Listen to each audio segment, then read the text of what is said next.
Ümumiyyətlə bu BB kremi niyə hazırlayıblar, nə gerək var idi? Mən heç BB krem adamı deyiləm. Xüsusən SPF-li BB kremləri görəcək gözüm yoxdur. Baxın bir dənə boynumun altına. Bir ay yarım əvvəl bir BB krem üzümü, boynumu komedon cənnətinə çeviribdi. Yəni bu sağalmış halda. Təsəvvür edirsiniz, görün necədir.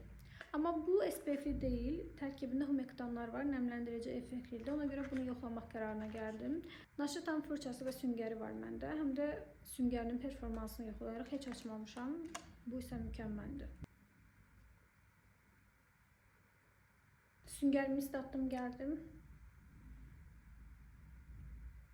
Bu arada süngəri çox bəyəndim.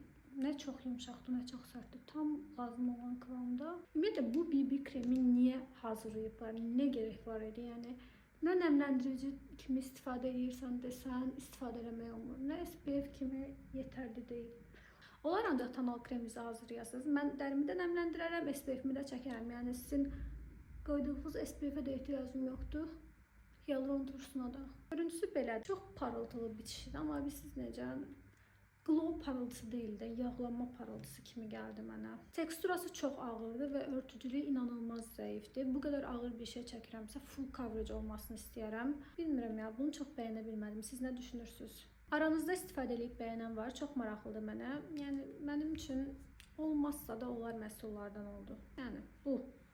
Siz dəyərləndirin.